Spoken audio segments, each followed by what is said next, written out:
Instagram, tô tentando fazer a entrada aqui, mas parece que tá com um probleminha na internet aqui e tá demorando a entrar. Deixa eu ver. O pessoal do Instagram também tá voltando agora. Então, como eu ia dizendo para vocês, eu passei essa semana sem entrar, mas vou explicar para vocês por quê. Eu fiz a psicografia no sábado, e no sábado foram 8 cartas. 8 cartas e vários recados, fora a fila do abraço. Então, essa semana eu tirei para descansar, né? Tirei para descansar da própria internet, da rede, descansar mesmo, tirar a minha cabeça um pouco do foco para ter um descanso mesmo. Às vezes é preciso a gente descansar. E aproveitei que a minha família também está aqui em Brasília, vai embora amanhã para ficar também com eles, né? Então essa semana eu tirei a semana, fiquei descansando. Realmente eu tirei para descansar mesmo essa semana. Tá tudo bem, só que eu tirei para descansar. E é por isso que a gente não se viu durante essa semana. Mas hoje já é o meu retorno de novo, aos trabalhos de novo. Então a gente segue junto. Já tem a agenda de abril, inclusive abril vou fazer agora Bonfinópolis, vou fazer o interior do Goiás também. Fiquem atentos porque tem o congresso em Juiz de Fora. Você que quer participar do congresso de Juiz de Fora, você pode entrar diretamente no link da bio, né, que tá lá, Congresso JF, ou seja, Congresso Juiz de Fora. Quem puder, já pode colocar também aqui para as pessoas o Instagram do Congresso de Juiz de Fora, tá bom? Será em agosto, se eu não me engano, é 14, 15 e 16, tá? De Juiz de Fora. Eu estarei lá, vai ter mesa mediúnica, vai ter vários palestrantes, Gustavo Musa, Larissa Chaves, vai ter muita gente boa, Rafael Papa, muita gente boa palestrando lá para vocês, um congresso inteiro para vocês lá. Então, Juiz de Fora, 14, 15 e 16 de agosto. Agora em abril nós teremos Goiás, surpresa para vocês. Dia 9, presta atenção, 9 de maio eu estarei num evento em Recife. O pessoal aí do Irmão Gertrudes tem essa surpresa aí para vocês e eles vão soltar. Com a organização do Irmão Gertrudes, com a organização de Luana Amorim. Então vocês vão ter assim um lindo evento com muitas surpresas em Recife.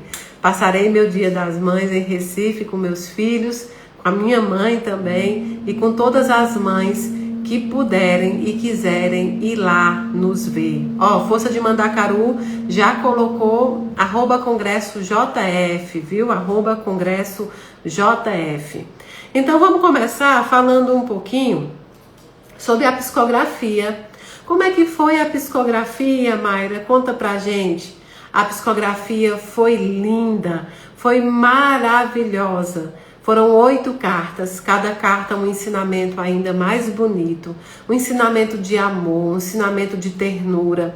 Teve uma carta que o Espírito colocou assim: graças a Deus que a igreja não te colocou no colo, não te abraçou, não te deu suporte, porque isso permitiu com que você fosse atrás, né, de médios, fossem atrás da Casa da Caridade, e hoje eu pude escrever.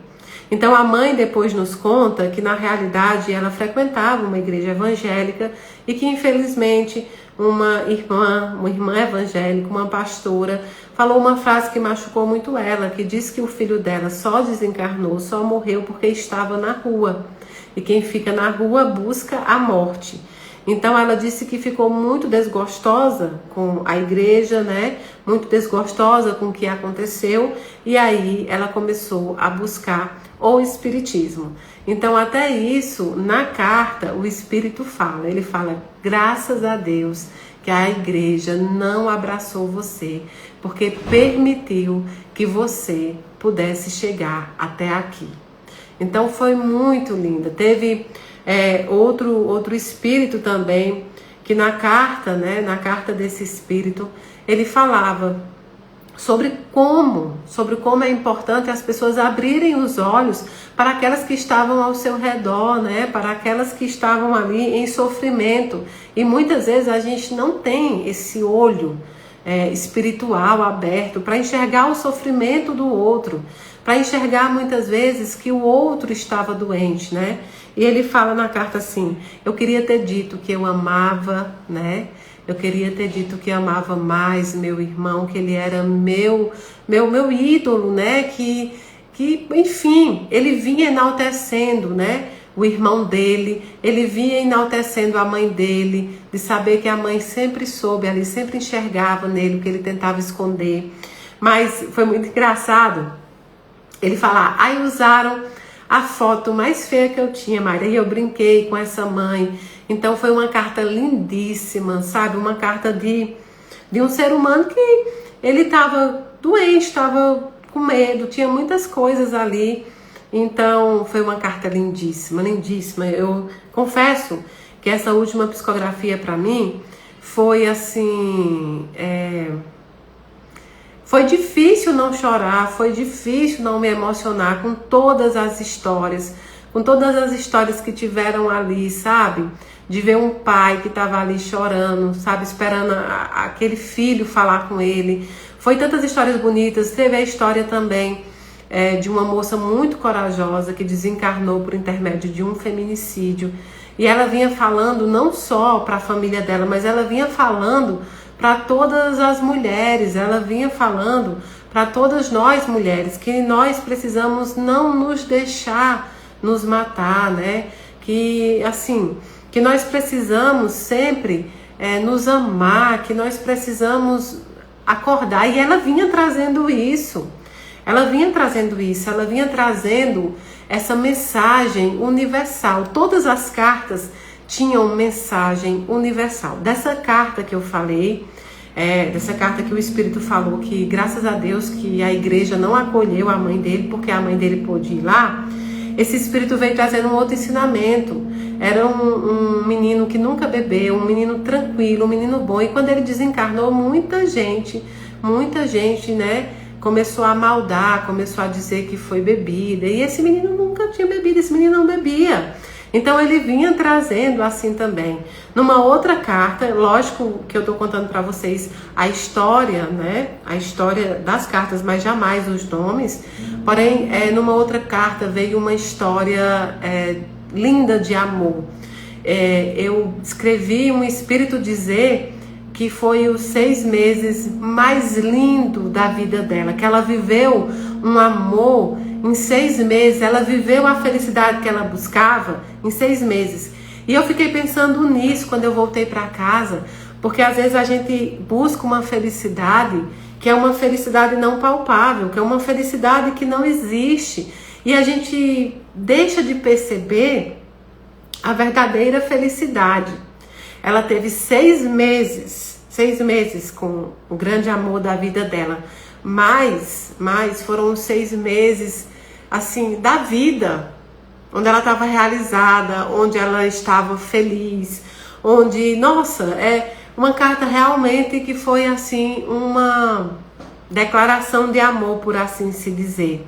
Às vezes a gente vive uma vida inteira, e isso eu escutei engraçado, hoje eu escutei isso, uma pessoa me contando a história dela, claro, a pessoa encarnada, mas ela disse: meu pai e minha mãe viveram uma vida, mas eles não foram felizes. A gente sentia que meus pais não eram felizes, meus pais não viveram uma vida feliz. E essa menina diz que em 6 meses, né, que em 6 meses ela viveu o grande amor da vida dela. Grande amor. Então não é tempo, né? Na verdade, o amor nunca foi tempo. Amor sempre foi entrega. Amor sempre foi ceder muitas vezes, né? Amor foi... a gente tentar nos encontrar mesmo estando perdido. Eu acho que amor é um pouco disso. Amor é se encontrar mesmo estando perdido. Então, essas cartas, foram 8 cartas, e foram maravilhosas, uma mensagem que é universal, é para o mundo inteiro. Eu geralmente consigo escrever 6 cartas, é o que eu consigo. Mas nesse dia, as histórias eram tão importantes, a história era tão cheia mesmo de sentimento, de amor, que eu disse: não, eu preciso conseguir até essa oitava, pelo menos. Até essa oitava. E a oitava foi de um espírito que desencarnou ainda recém-nascido, que desencarnou ainda prematuro, mas que esse menino trazia o principal ali, que era a mãe nunca esquecer dele. Então ele completaria agora 8 anos e a mãe nunca esqueceu, a mãe nunca, em nenhum momento, né, deixou pra lá, deixou de lado, nem um pouquinho. Então assim, gente, foram cartas maravilhosas. Um vô que escreveu junto com o neto, né, e falava sobre como estava cuidando do neto, sobre como precisava um outro neto ter atenção. Então as cartas vieram não só com as histórias de saudade, mas com histórias de alerta, de trazer as famílias para ver também o que acontecia ali ao redor. Então, assim, foram simplesmente fantásticas. Foi simplesmente fantástica as histórias que quem estava ali presenciou sabe, né? Sabe o que vem de importância também da gente nunca matar os nossos entes queridos. Nunca matar aqueles que só desencarnaram. Porque a morte, ela é muito pequena. É uma morte física apenas. O espírito só tem um jeito deles morrer, é ser esquecido. Então essas cartas vieram trazendo isso. Agora nessa semana por acaso veio um vídeo para mim sobre alguém que falava contra, não a psicografia da Mayra, mas contra a psicografia no geral. Algumas pessoas têm entendimentos doutrinários muito complicados e vinha pregando sobre isso. Eu acho extremamente interessante que essas pessoas não participam, né? Não participam de sessão de cartas consoladoras para que elas pudessem entender qual é o maior trabalho da psicografia, independente do médium. A psicografia vem para que as pessoas possam ter certeza da continuidade da vida e possam mudar a sua vida.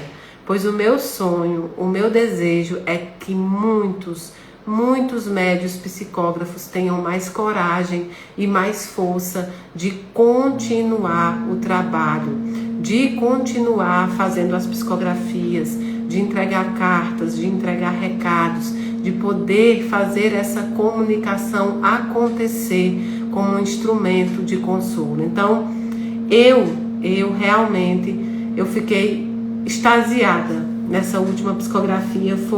A energia foi a primeira psicografia da Casa da Caridade, na Casa da Caridade. A energia, os abraços, né? Tudo que nós vivemos naquele dia foi lindíssimo. E eu sei que terão muitos outros dias para a gente viver a psicografia dentro da Casa da Caridade. Olha só, eu já vou marcar a próxima psicografia, tá bom? Vou marcar a próxima psicografia e já avisar para vocês com antecedência, mas já sabendo que em agosto tem Juiz de Fora, já sabendo que abril agora tem Bonfinópolis aqui e interior de Goiás, acho que Anápolis, já sabendo que em maio nós temos também Recife, dia 9, nós temos Mato Grosso do Sul e por aí eu vou dizendo, começaram as viagens, tá bom? Começou os meses em que eu vou fazer as viagens para os estados também, tá certo? Fiquem de olho, tem Uberlândia em maio também, Uberlândia com o Congelde, vai ser maravilhoso. Então assim, tô bastante feliz com esse na nossa primeira psicografia na nossa casa. Foi lindíssima. E eu sumi essa semana, como eu disse para vocês, para dar uma descansada. A Elaine tentou ficar publicando mensagens da psicografia, do dia. E eu resolvi tirar essa semana para descansar. Então eu descansei, fiquei com a minha família também. E passei aqui esses dias, gente, comendo mucunzá, bolo liso, baião de 2, minha irmã e minha mãe fazendo, né? E foi muito bom. Foram 6 dias de descanso. Agora, hoje, retorno para os nossos trabalhos habituais, de live, de tudo. Retornamos agora Agradecer a todos vocês. Acho que hoje já foram entregues as últimas caixas de chocolate, tá bom? Foram entregues as últimas cartas de chocolate da nossa campanha e eu vou avisar para vocês quantas caixas de chocolate conseguimos arrecadar no total e entregar também, tá bom?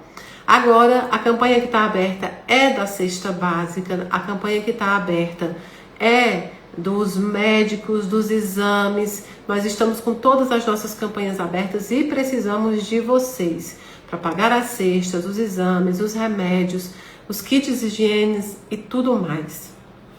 Agora, em maio a gente inicia a campanha no final de abril para o Dia das Mães, tá bom? Muito bem, eu tava com saudade de vocês, eu tenho saudade de falar com vocês aqui no Instagram. Mas como eu tava bem cansada, eu falei, olha, eu vou usar esses dias para que eu possa, dormir mais, eu possa me alimentar melhor, porque depois da psicografia eu fico mais prejudicada mesmo do que até antes. Então, assim, eu falei, não, vou tirar, porque geralmente eu não respeito esse cansaço. Geralmente eu faço cansada mesmo, mas eu aprendi que eu precisava também descansar para voltar, né?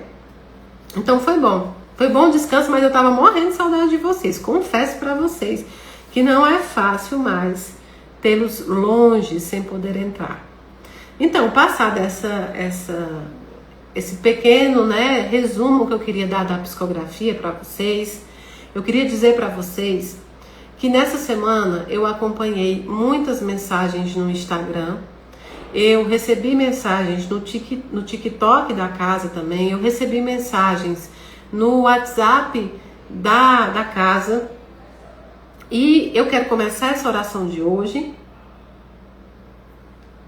para a gente falar um pouquinho sobre o significado do que foi essa semana, mas de uma versão diferente, não uma versão católica ou uma versão religiosa somente, mas eu queria falar um pouco da Sexta-feira Santa. Vou focar na Sexta-feira Santa porque, de fato, é o dia que a gente tem a lembrança, né? Nós espíritas, nós não temos esses rituais, todo mundo sabe disso. Mas eu, enquanto universalista, respeito todas as tradições pelas quais eu passei. E eu passei a minha vida inteira tendo a tradição da Semana Santa, da semana inteira. Mas na Sexta-feira Santa havia tão grande respeito, tão grande sentimento.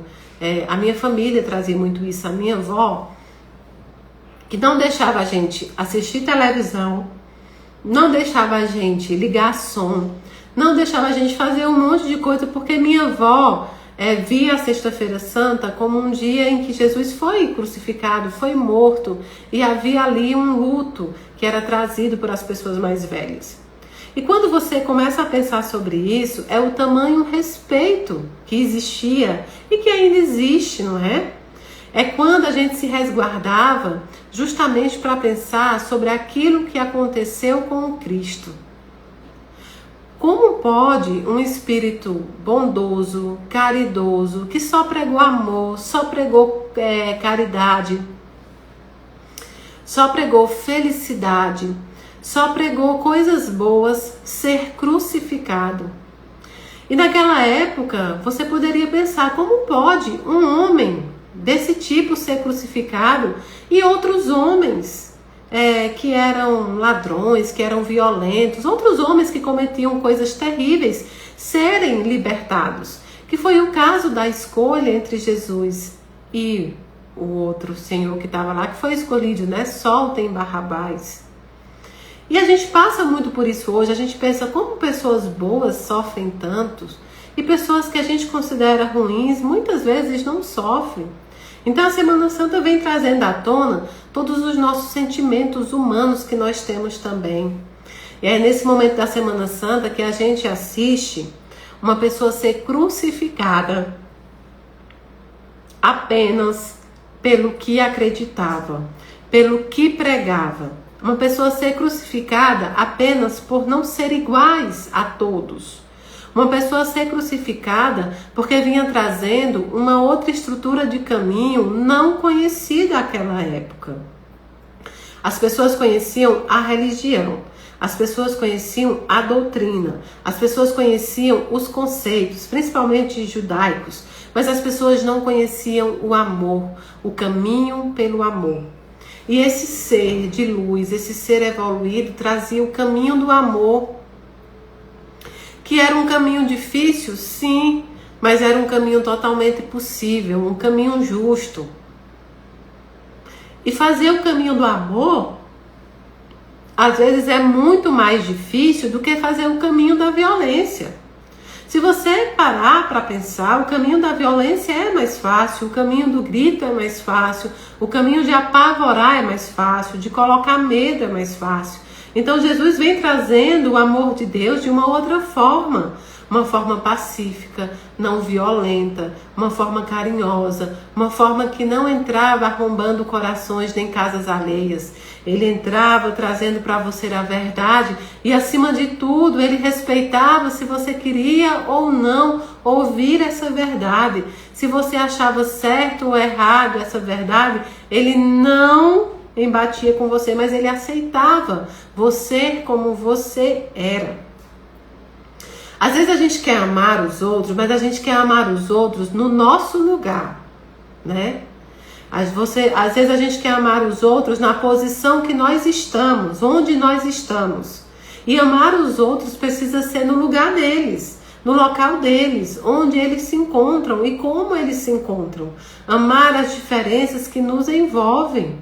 Amar as diferenças que não são para separar, mas para nos juntar. Então, amar o outro dentro do nosso espaço é fácil. É preciso amar o outro no espaço dele, do jeito dele, na condição dele, e não na nossa condição, não colocando termo para esse amor acontecer. E Jesus vem trazendo o contrário, Jesus vem trazendo ali, ame da forma que encontre. E esse ser foi crucificado. Aí a gente começa a pensar, como pode nós querermos aceitação de um mundo que crucificou o justo? Como pode nós querermos aceitação de um mundo que matou o bondoso? Como querer aceitação de um mundo que simplesmente deu as costas àquele que só amou? Não tem como. A gente vai sofrer. Vai sofrer esperando essa aceitação, porque nós temos os nossos defeitos, nós temos as nossas más inclinações, as nossas imperfeições. E se Jesus, sem nenhuma, foi crucificado, nós com tantas, certamente seguiremos, né, essa via crucis da vida, né? E todos nós temos o nosso espinho da carne, como falava Paulo de Tarso. Talvez o espinho da carne hoje seu seja uma doença. Seja um filho com um comportamento difícil. Seja uma separação conjugal. Seja um problema no trabalho. Cada um tem um espinho da carne que nós precisamos aceitar e trabalhar. Assisti um vídeo também, não de um brasileiro, mas acho que de um americano, que ele falava sobre o quanto a gente às vezes até julga o comportamento. A gente julga o comportamento das outras pessoas, sempre falando sobre essas más inclinações, muitas vezes como defeitos, né, que nós temos, que nós nascemos com esses defeitos, quando não. Quando muitas das nossas imperfeições e nossos defeitos nós adquirimos ao longo do tempo, do processo de convivência, do processo coletivo. E esse senhor, ele falava assim, veja bem, na época em que se fazia o evento, em que se colocava os cristãos, né, lá para que os leões devorassem, ou seja, serem comidos pelos leões, era um evento. E as famílias se reuniam para ir assistir os leões devorarem os cristãos.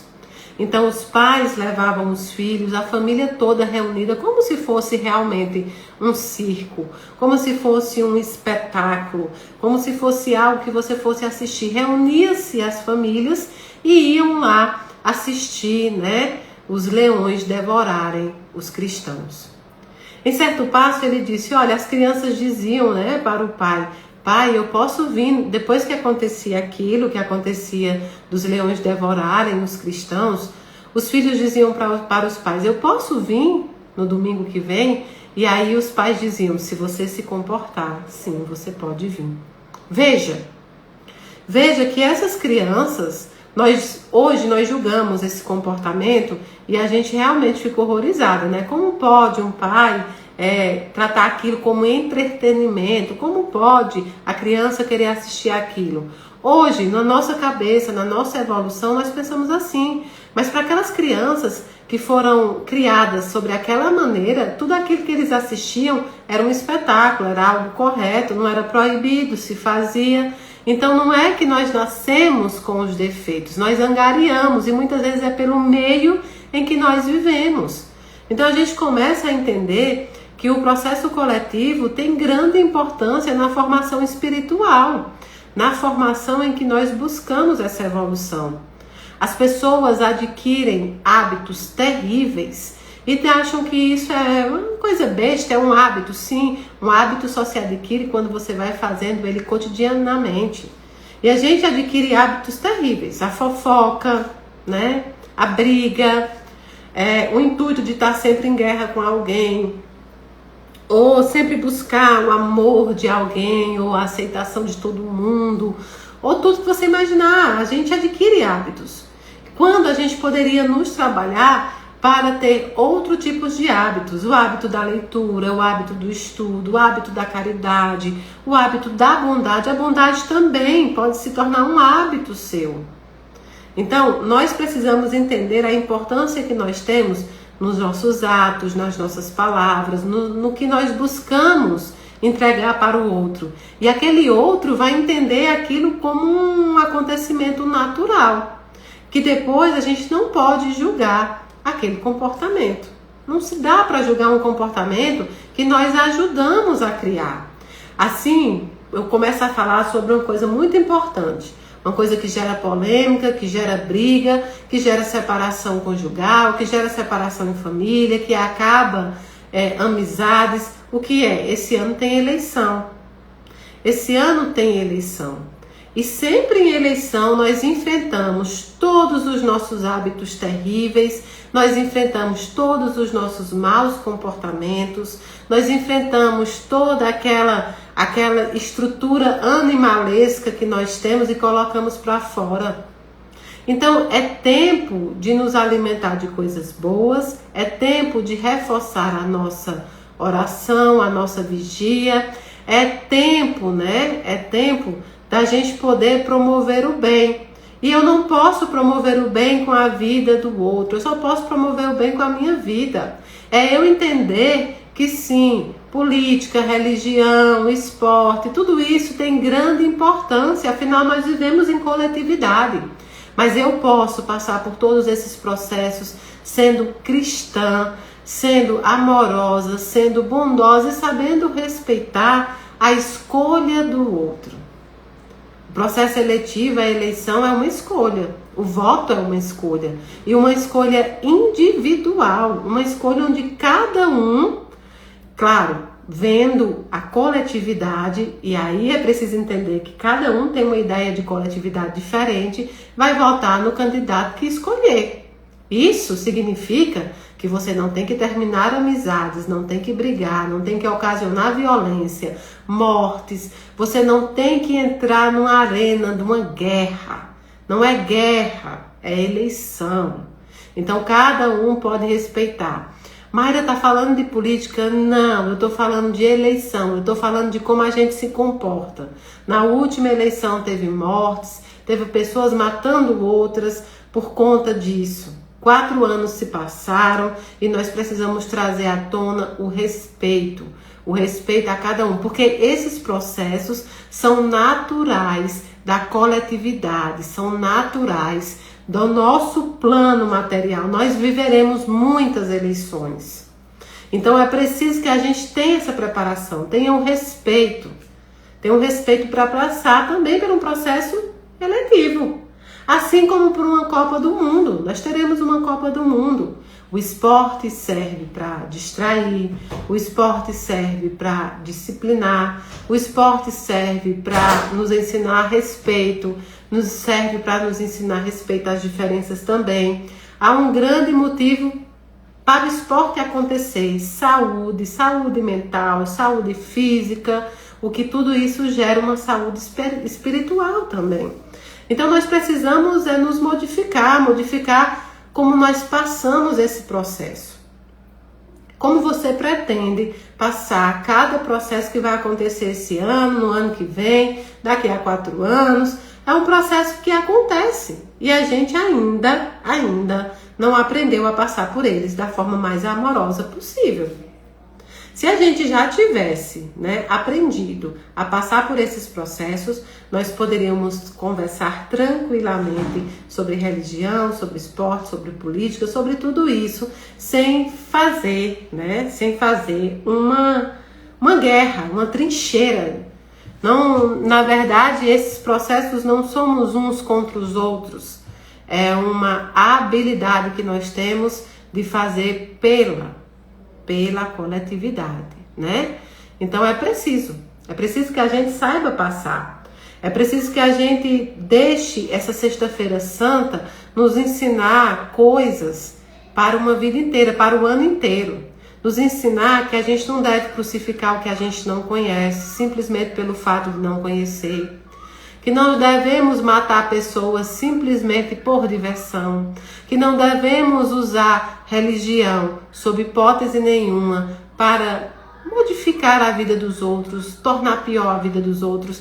Porque foram os religiosos que mataram a Jesus, não foram aqueles que erraram.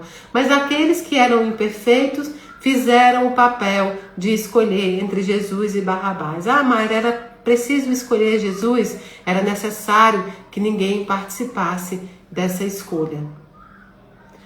Já pararam para pensar que muitas vezes esses processos acontecem porque nós nos juntamos e muitas vezes fazemos ele acontecer. Veja bem, naquela situação em que a adúltera estava lá para ser apedrejada, quando Jesus, disse: atire a primeira pedra aquele que nunca errou, todos os outros não jogaram a pedra e esse apedrejamento não aconteceu. Ele só aconteceria quando todos jogassem aquela pedra. Todos poderiam não ter feito uma escolha. Às vezes você precisa fazer uma escolha, sim. É preciso entender qual é o momento de ter que fazer uma escolha. E às vezes não escolher também é uma decisão.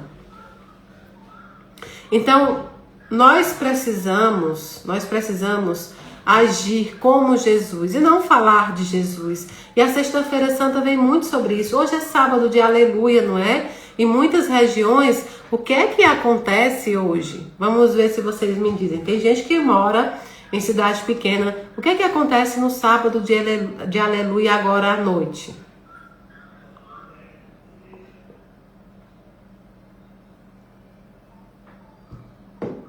Não é possível. O TikTok aqui, respondeu.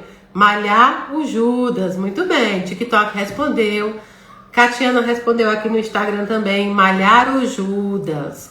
Hoje é dia de tentar pegar as oferendas, que colocaram ali no Judas e malhar o Judas, queimar o Judas e tudo isso, não é? E tudo isso. Agora veja bem. No mundo em que nós vivemos, no mundo em que nós estamos, se nós fôssemos malhar o Judas, poucos de nós restariam ou nenhum de nós restariam. Mayra, como assim? Vejam bem, nós todos já cometemos erros. Nós todos, muitas vezes, muitas e inúmeras vezes, nós já cometemos coisas erradas. Às vezes até sem querer. às vezes querendo, às vezes nós achamos que o que nós fizemos não foi errado, mas nós cometemos erros. E se hoje a gente fosse escolher o Judas para malhar, nós também teríamos que entrar nessa. Sabe por quê? Muitas vezes nós fomos inimigos, e os nossos piores inimigos somos nós mesmos. Nós somos o nosso próprio Judas. Claro, outras pessoas que estão na nossa vida podem nos trair, outras pessoas podem cometer erros gravíssimos conosco, outras pessoas podem nos fazer sofrer, né? Porque nós confiamos e elas quebram as nossas confianças. Mas muitas vezes nós também fizemos isso com outras pessoas, e muitas vezes nós cometemos a pior traição que existe contra nós mesmos. Quantas vezes você se traiu para caber no mundo de alguém? Quantas vezes você traiu os seus princípios para estar em sociedade? Quantas vezes você deixou de lado as suas ascensões, aquilo que você queria, para parecer com os outros? Quantas vezes você se matou um pouquinho para que você fosse muito igual aos outros? Para que você não sobressaísse, para que você permanecesse com amizades, para que você permanecesse com relacionamentos, para que você permanecesse sendo aceito. Isso também é se trair. E se você se traiu, você também é um Judas de si mesmo, mas ainda assim um Judas. Então essa noite do sábado de aleluia, claro que a gente sabe que isso é uma brincadeira e é tradicional, mas quando a gente traz essa teoria pra gente, eu fico pensando muito nisso. Quantas vezes não sou eu ali para ser malhado? Porque eu muitas vezes, no intuito de me encaixar, eu me desrespeitei, eu me traí. Imagine uma figura de uma tangerina pequena, Imagine uma tangerina bem pequenininha e está faltando um gomo. E eu pego uma cabeça de alho e coloco lá, nesse gomo que está faltando na tangerina. O gomo vai caber certinho. Ele encaixa certinho na tangerina. Mas ele não é uma tangerina. Então, nem todo lugar que você cabe é o seu lugar. Nem todo lugar que você se apertou para caber e que você tem uma aparência que completa é o seu lugar. Você ainda assim não será uma tangerina. Isso é auto-enganação. Então, esse sábado de aleluia vem também para a gente pensar, né? Para a gente pensar, para a gente entender que muitas vezes nós desabanhamos as nossas espadas para as guerras e nós não entendemos nem o porquê mais que nós estamos guerreando. Vocês já entraram em alguma briga onde na metade da briga você já não entende mais nada? Principalmente essas brigas de família, começou como uma fofoca da tia, fofoqueira, e de repente já chegou na avó, e você já não sabe mais porque vocês estão brigando, vocês não entendem o começo daquela confusão, e no meio você entende muito menos. É assim. Nós precisamos entender que nenhuma guerra é santa. Nós precisamos entender que não há motivos relevantes para que a gente comece guerras. E principalmente nós precisamos entender qual dessas guerras que são criadas, que nós precisamos guerrear. E só existe uma em que é mérito você guerrear e que vai precisar que você guerreie. É a guerra espiritual. É a guerra que você trava consigo mesmo. É aquela guerra em que você está lutando contra as suas más inclinações, contra as suas imperfeições que prejudicam os outros. Essa é a única guerra. Mas todas as outras não há um motivo suficiente para elas acontecerem. Então, nesse sábado de aleluia, é tempo da gente imaginar que se eu acho muito feio, veja bem, eu acho muito feio a história do Judas. Você também acha. Independente de Jesus ter perdoado, independente de Judas ter se arrependido, a história foi feia. Foi muito feio. Existem situações em que O perdão não apaga o acontecido, não. O perdão vem para sanar as dores, mas o acontecido fica como uma forma de exemplo. Então, que a história de Judas é feia, é feia. E é bom que ela esteja sempre presente nas nossas vidas, nas nossas lembranças, para que a gente possa compreender algo muito maior. E o que é? Eu não quero ser um Judas. Não quero ser lembrada como um Judas. Eu não quero ser lembrada como algo que leve as pessoas ou até eu mesmo imaginar o que eu cometi. E vejam só, nem sempre Judas foi ruim. Judas caminhou com Jesus Cristo, andou com Jesus Cristo, foi um discípulo de Jesus Cristo. Judas se deixou na lacuna em que a bondade não estava, se preencher com o mal, se corrompeu pela vaidade, pelo ego, pela inveja, pelos ciúmes. Judas se corrompeu e se vendeu por moedas que na verdade eram moedas espirituais. Tanto é que depois ele joga essas moedas. Ele não quer as moedas. Então Judas se corrompe pelo ego, pelos ciúmes, pela inveja. E será que tudo isso também não é muito próximo de nós? Será que se a gente não se vigiar, a gente está assim, invejoso, frustrado, dependente de atenção dos outros, fazendo tudo para chamar a atenção dos outros? Será que muitas vezes, quando a gente tem a oportunidade de se sentir feliz pela vitória de alguém, a gente tem lá um saborzinho, né? De um ciúme nascendo, uma inveja nascendo?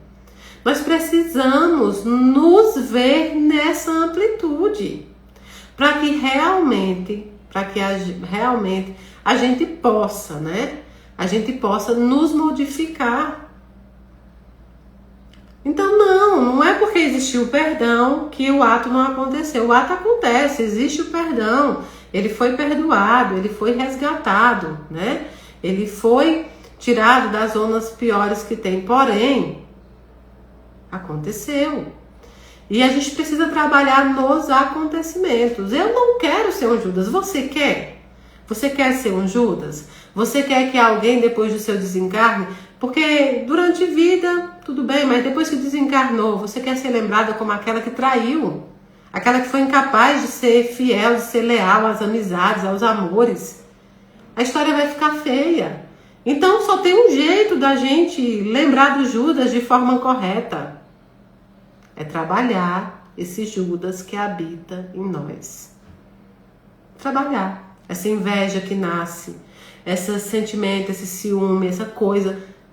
Opa, peraí, uma pontinha aqui bateu errado em Mayra hoje. Peraí que eu vou entender o que que acontece ali. Eu vou entender o que acontece ali. Então, é necessário que a gente trabalhe justamente essa lacuna onde a gente deixa a bondade escapar e que dá brecha para a maldade entrar. Os nossos irmãos evangélicos, ele diz assim, ó, deu brecha ao inimigo. E eu concordo muito com essa frase, deu brecha ao inimigo. Porque o nosso maior inimigo somos nós mesmos. Ninguém, exatamente ninguém pode prejudicar você, só você mesmo. Ah, Mayra, mas tem influência, tem tudo isso, concordo com você, mas só você pode abrir a porta para as influências entrarem, para as coisas ruins acontecerem, só você. Não é que você não vai passar por sofrimento, não é que você não vai passar por dor, não é que você vai passar por essa vida com toda felicidade, sem nenhuma tristeza, não, vai passar com tudo mesmo. Só que você vai saber lidar com esses acontecimentos, né? Vai lidar, você vai aprender a lidar com o que você tem. O que eu tenho para hoje é isso, e é com isso que eu vou viver, que eu vou conviver e que eu vou saber lidar da melhor forma possível. Querer que só as coisas boas aconteçam é deixar de lado as situações cotidianas e diárias que irão acontecer. Você pode se revoltar, você pode entrar em negação, você pode não aceitar, mas elas irão acontecer. Quer sim, quer você queira, quer você não queira. Então, o que você precisa aprender é lidar com essas situações da melhor maneira possível. Eu disse para vocês que eu tenho estado muito curiosa e muito feliz em poder estar começando agora um estudo também sobre o budismo, né? Estar vivenciando um pouco esse estudo, claro, muito iniciante ainda, estou aprendendo, né? Estou aí estudando, lendo, o que é muito novo para mim. E aí eu tô com um livro estou escutando esse livro no Audible, né? Que acho que é Audible, sei lá, gente, eu não sou boa no inglês, mas é isso aí do Amazon. E ele fala assim sobre o nascimento e sobre a morte. E ele fala sobre toda essa aceitação, desde o nascimento até a morte, das situações que nós não podemos mudar. Se eu não posso mudar a situação, eu posso mudar a mim mesmo para passar por aquela situação da melhor forma, da forma mais coerente possível. Da forma mais coerente possível. E tem sido maravilhoso ter um pouco dessa calma, desse ensinamento budista. Eu aconselho vocês também.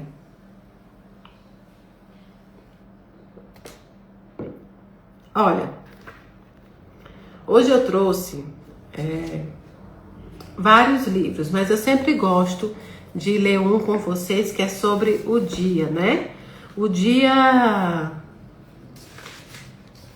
da semana. Então hoje nós estamos... Qual é o dia de hoje, gente? Que dia é hoje? Nós estamos em abril. Deixa eu ver. Vamos ver. Mas o dia. Que dia é hoje? Primeiro, dia 2. Que dia é hoje, gente? Tô perdidinha, viu? Dia 4. Dia 4. Pois pronto. 4 de abril. Vamos abrir aqui no dia 4 de abril. Aqui, ó. Nosso diário estoico. Esse livrinho é maravilhoso. Aqui já é filosofia, tá bom? Estoicismo, que também é outra vertente que vale muito a pena. Então eu tô com o diário estoico, né? E ele é uma lição por dia. E hoje é o dia 4 de abril. E o ensinamento é: não deixe que nada lhe suba a cabeça. Esse é o ensinamento de hoje. Não deixe que nada lhe suba a cabeça. Fique atento para que não te tornes um imperador. Evita essa mancha. Pode acontecer contigo, por isso continua simples, bom, puro, inocente, franco, amigo da justiça, temente aos deuses, cortês, afetuoso e forte para o teu próprio trabalho. Luta para permanecer a pessoa que a filosofia desejou tornar-te. Reverencia os deuses e cuida das outras pessoas. A vida é curta, o fruto dela é um bom caráter e as ações pelo bem comum. O fruto dela é um bom caráter e as ações pelo bem comum. Esse trecho está no livro Meditações de Marco Aurélio. Então, não deixe que nada lhe suba a cabeça, e no final do ensinamento ele disse: a vida é curta, o fruto dela é um bom caráter e as ações pelo bem comum. É difícil até conceber como deve ter sido a vida para Marco Aurélio. Ele não nasceu imperador, nem chegou a essa posição por vontade própria. Ela lhe foi simplesmente imposta. Ainda assim, ele se tornou o homem mais rico do mundo, chefe do exército mais poderoso da terra, governando o maior império da história, considerado um deus entre os homens. Não admira que ele escrevesse pequenas mensagens como esta para lembrar a si mesmo de não perder o rumo. Sem elas, ele poderia ter perdido a percepção do que era importante, vitimado pelas mentiras de todas as pessoas que precisavam de algo dele. E aqui estamos nós, seja o que for que estejamos fazendo, com o risco de ficarmos também sem rumo. Quando experimentamos o sucesso, devemos tratar de não deixar que ele nos mude, de manter nosso caráter, apesar das tentações para não o fazer. A razão deve mostrar o caminho, não importa qual seja a sorte que nos caiba. Nessa situação aqui, Marco Aurélio escreve um livro chamado Meditações. E ele fala justamente sobre que a gente nunca se considere um imperador. Ele não queria ser imperador. Chegou até ele. Então, ele tentava se lembrar todos os dias o que realmente importava nessa caminhada. Diário estoico, tá? Para quem perguntou. Ele lembrava todos os dias a ele mesmo o que era importante nessa caminhada. Às vezes você considera que não conseguiu ainda os objetivos da sua vida ou o objetivo da sua caminhada, considera que as coisas estão muito difíceis para que você alcance esse objetivo, seja ele qual for. Na sua cabeça agora pode estar passando profissional, pode estar passando pessoal, pode estar passando sonho, pode estar passando tudo isso. Pode estar passando todas essas coisas. Deixa eu mostrar de novo. Diário estoico, tá bom? Diário estoico. Então você pode estar considerando tudo isso e às vezes você diz, eu não consigo alcançar os meus objetivos. Mas será que você está no caminho necessário? Eu não vou falar aqui de caminho certo, porque também quando a gente quer procurar um caminho certo, pode ser que a gente não encontre o nosso caminho. O caminho certo para uma pessoa pode não ser, né? Pode não ser para outra pessoa. Então, na realidade, a gente precisa procurar o caminho necessário para seguir a nossa caminhada.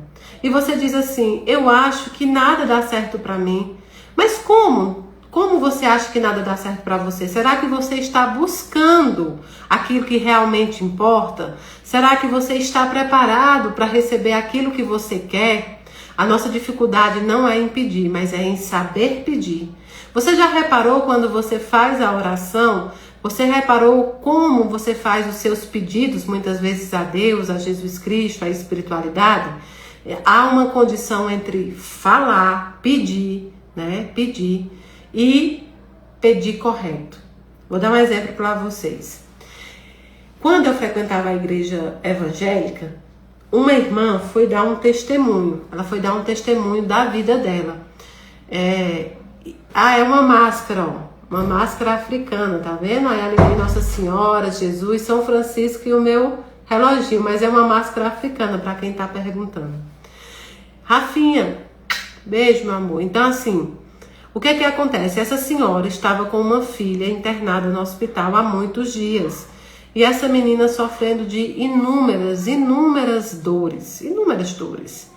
Então, de repente, ela começa a pedir muito a Deus. Tire minha filha desse hospital. Tire minha filha desse hospital. E, de repente, um dia, ela chega lá 3 dias depois e a filha dela realmente não estava mais no leito do hospital, mas havia desencarnado. E ela começou a se revoltar muito com Deus. Ela se revoltou muito com Deus. Ela contou esse testemunho. E ela dizia, eu te pedi para tirar minha filha daqui e você não tirou minha filha daqui. Eu te pedi tanto pela cura da minha filha.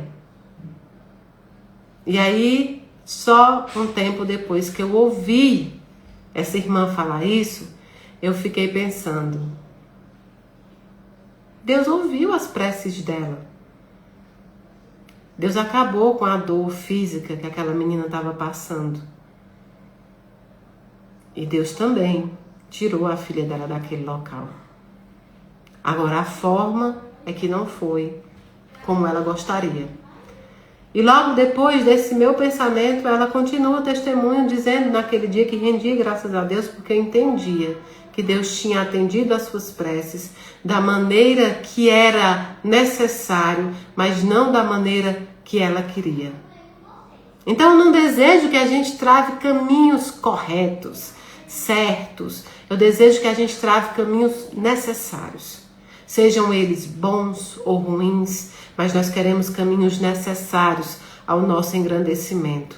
Nós queremos que a vontade de Deus seja soberana sobre a nossa, porque nós não entendemos nada desses mistérios que ainda residem no plano terreno e muito menos no plano espiritual. Então hoje, a mensagem que eu trago para todos nós nesse sábado de aleluia é que a gente possa fazer uma revisão de nós mesmos.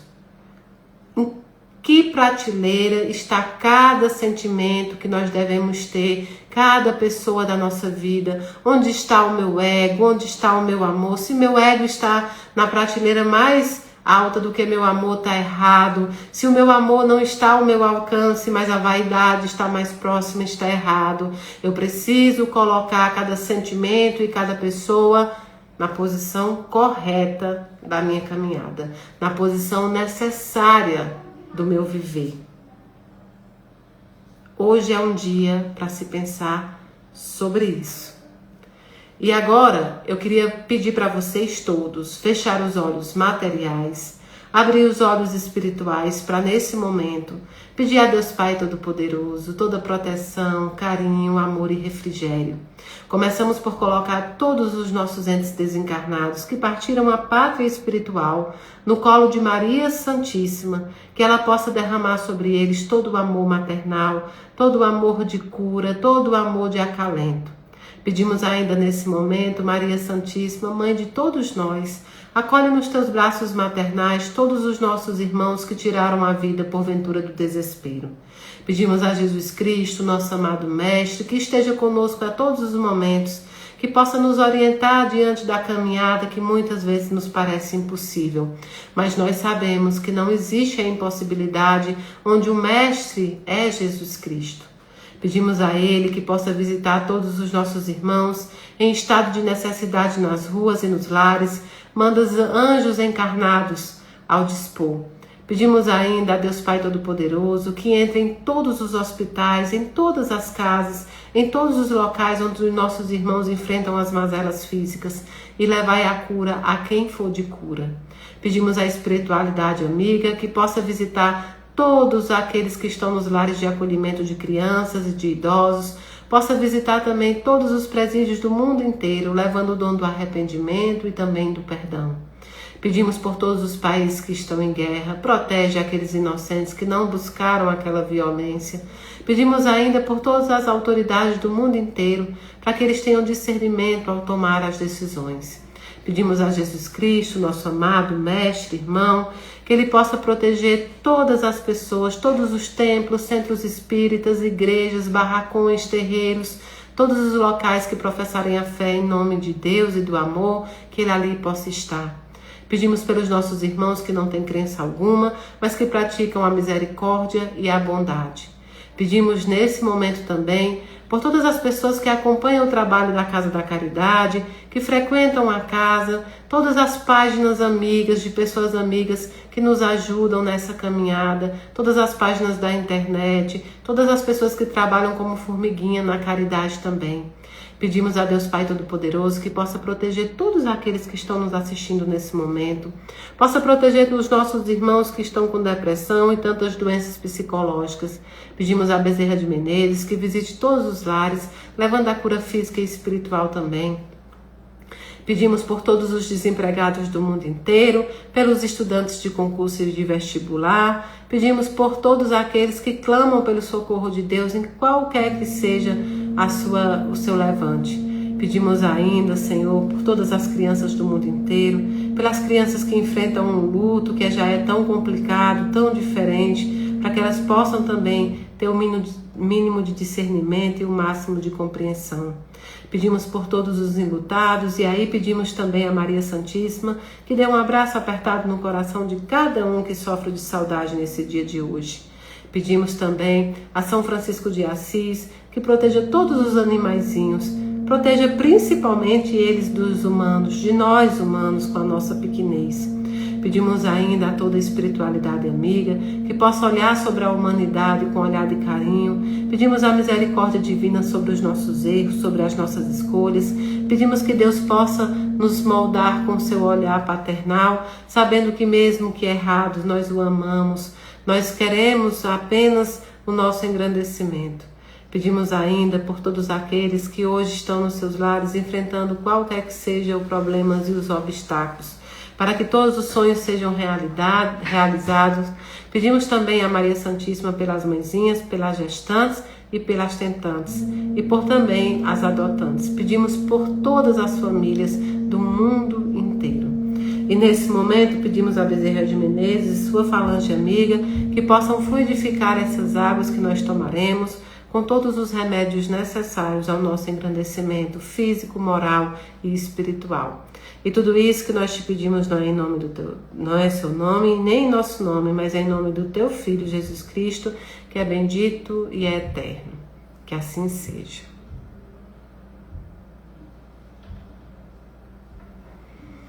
Nossa aguinha.